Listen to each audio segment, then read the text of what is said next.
What's going on? It's your man Louie T here in the lab room, breaking down a little bit of Redskin game footage from week 3 versus the Green Bay Packers. And this is something that I want to do moving forward on a weekly basis, taking a look at Redskin players, situations, and plays, and giving you my perspective of what went down. And so this is something that will be exclusive content via Patreon moving forward. But what I want to do today is give you a little snippet of what you should expect. And this is going to be a breakdown of the Redskins' first possession of the game on both the offensive and defensive sides of the football. And so what we'll do is we'll spotlight a couple of players and look at the play and talk about things that I think should have went down and what actually did go down, and give you some insight as to what exactly you are looking at and should be looking for. That being said, we'll go between the TV copy, which is what you're looking at right now, and the all 22s when necessary. But for this particular play, it is not necessary for the all 22s. Everything that you need to see for this play is right in front of you on this TV copy as the Redskins break the huddle. And as you get to see right now in this still shot, is the Redskins came out in a 3-by-1 set, simply meaning 3 receivers to one side, 1 receiver to the opposite side. And in this particular formation, you've got 3 tight ends on the field, 1 wide receiver. So Jamison Crowder is the 1 receiver on the field. On the other side of him in that bunch formation, Vernon Davis at the head. On the opposite side is Jordan Reed. Jamison Crowder coming across the formation to make it 2-by-2. And of course, down at the bottom of the screen is Jeremy Sprinkle all by himself. Crowder's going to come in motion and be on the opposite side of the field from where he started.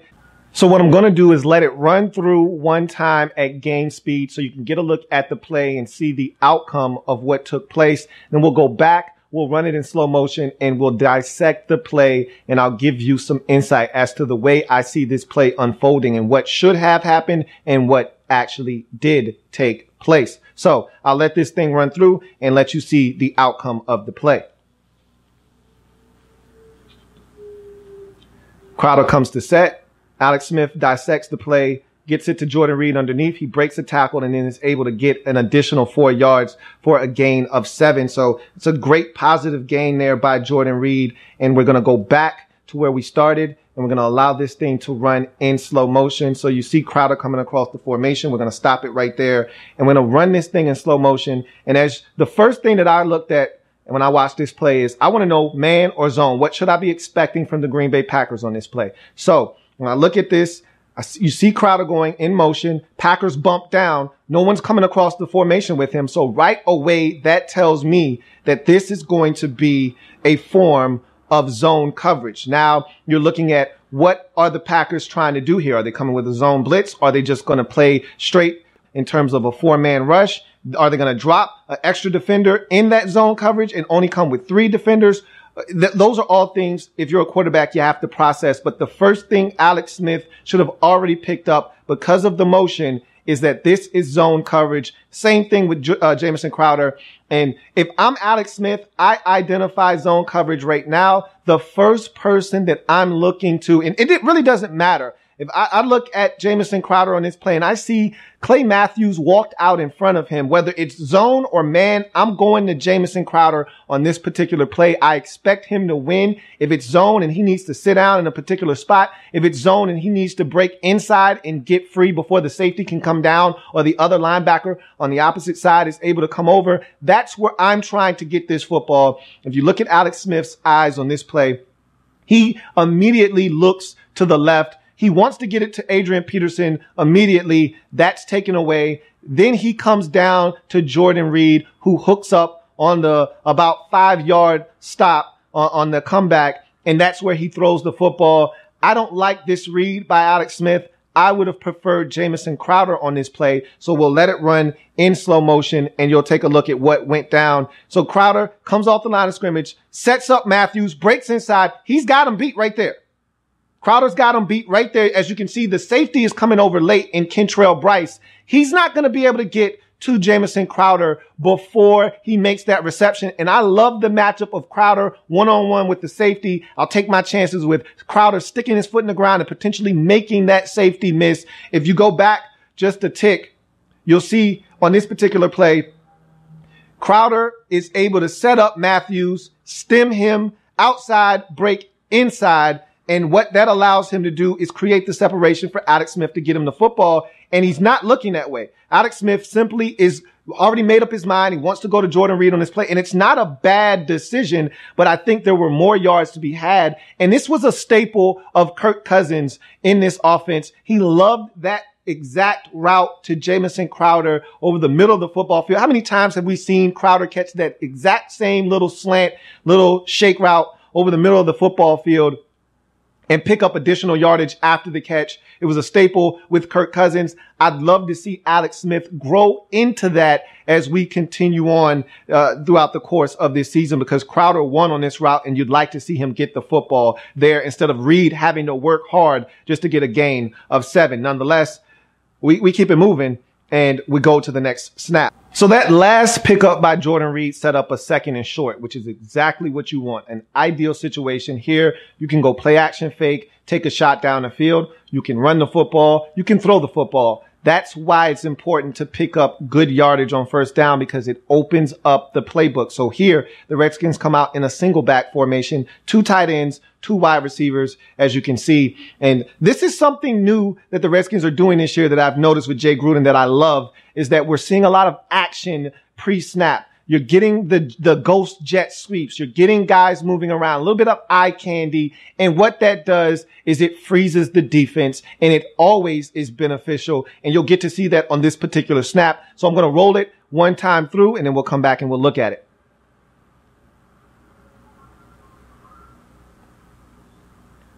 So you get a minimal gain of 2. And there's a reason why there's a minimal gain of 2 there, as we'll go back and we'll run this thing and we'll pause it and then we'll go in slow motion here. And so you go back, and as you can see, he sends Paul Richardson in motion, which is beautiful, because all that does, and again, how many times have we seen Jamison Crowder get the football on a jet sweep this year? We've already seen him get about 2 or 3 of those this year alone. And so you have to respect that on tape. If you're the Packers, you've seen it. You know that they'll hand it off. So watch what this motion does to Clay Matthews on the backside of this play. Watch what this motion does to him.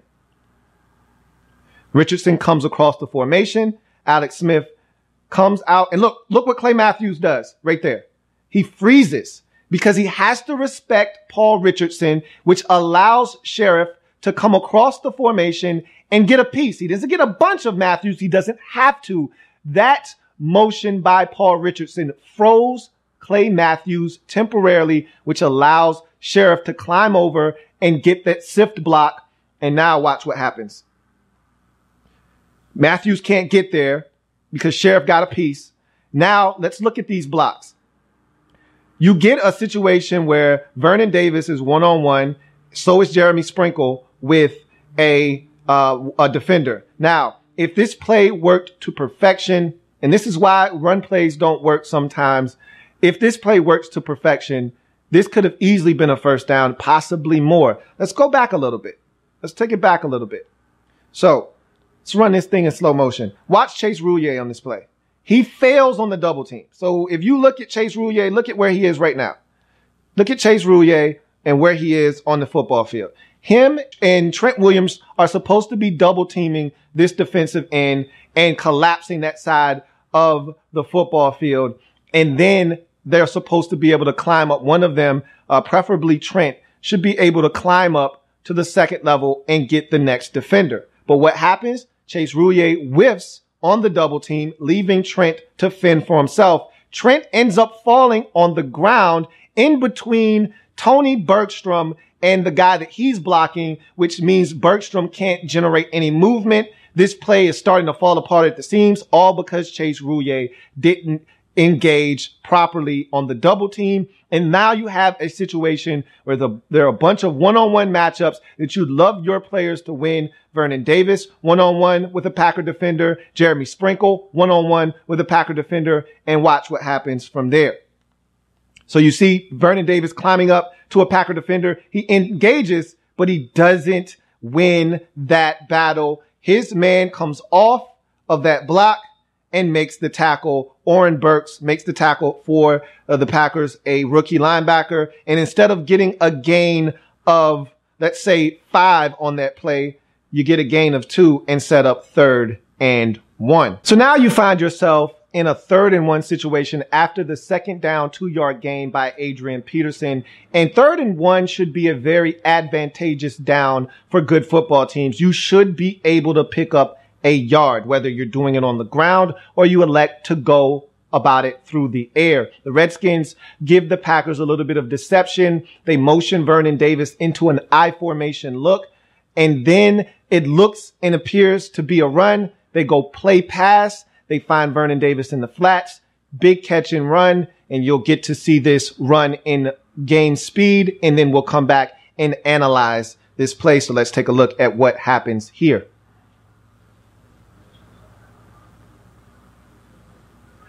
Davis shifts into the I formation, is able to leak into the flats, beats Clinton Dix, makes a miss, gets up the field for an additional 5 yards.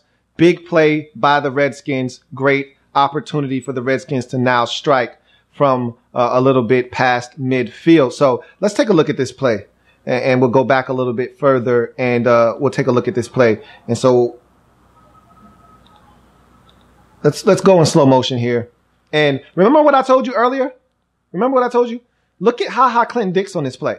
Vernon Davis starts offset by Trent Williams and then motions over into an I formation set. So it starts out as single back, and then he motions into the I formation, and he's right in front of Adrian Peterson. Watch Clinton Dix. He comes in motion with Vernon Davis. What does that tell you? I talked about it earlier. That tells you that this is man-to-man coverage. And on this particular play, that's exactly the type of defense you're looking for, because with all the action going across the field and all of the deception, you're looking to get a guy out in the flats free, and you're hoping to set up a natural pick with guys running on the opposite side of the field and across the formation, and you're hoping to run interference in traffic with a guy that's in man-to-man coverage. So as we continue to let this run, Vernon Davis comes into motion, kind of goes offset, and he comes out.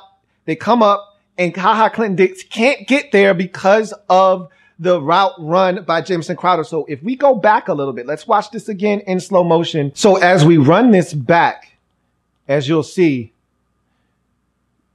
I talked about the man-to-man coverage. Jamison Crowder runs an over route, runs a little interference. Clinton Dix can't get there in time, giving Vernon Davis the space he needs to make the catch, turn up the field, and get additional positive yardage into Packers territory. It's a beautifully executed play and a nice play call by Jay Gruden on a 3rd and short situation. Again, these guys are looking for run. They want to sell out on run. You run a little interference. You identify man-to-man coverage. You get what you're looking for, because you want to run that play versus man-to-man coverage, because you want those rub routes and those guys running those crossing routes to run interference. That's exactly what happened. You get the first down. Redskins get a big gain and set up the next play that we're about to take a look at. So after the big gain by Vernon Davis on 3rd and 1, the Redskins find themselves in Packers territory right around midfield. And this is a great shot opportunity. If you're a team looking to take a shot down the field,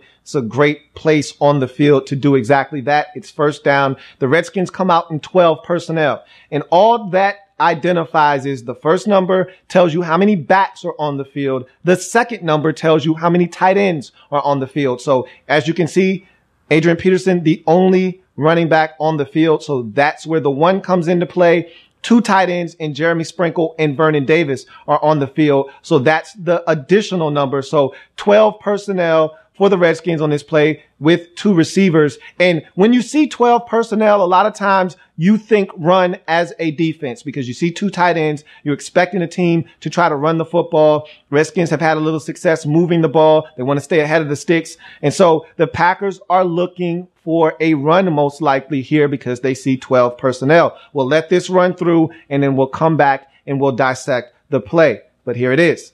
Redskins play pass. Packers initially bite down on run, but they do a pretty good job of staying home on this play. It's just better offense by the Redskins. Paul Richardson makes a great adjustment to the football, and they get the touchdown. So let's go back and look at this play. So as you can see, Redskins don't have any movement pre-snap on this particular play. Don't need to have any pre-snap movement here. So Alex Smith drops back. And what I want you to do is take a look at Chase Roulier. He's right next to Trent Williams. Watch him get beat on a secondary move here and allow his guy to put imminent pressure on Alex Smith. Credit Alex Smith for staying in the pocket and delivering the football accurately down the football field. Watch Chase Roulier on this play. He gets beat on the secondary move there on a spin. He goes down. Alex Smith gets hit as he's delivering the football, still throws an accurate football over the middle of the field, allowing Paul Richardson to adjust to the football. And I want to take another look at this play, and we're going to take a look at it from a different angle. And it's a beautiful one. And I think it's one that shows you a lot on this particular play. So watch Paul Richardson on this play here. Watch him set up this corner because they've got him bracketed on this play, and the Packers actually play this very well. So watch Paul Richardson on this play.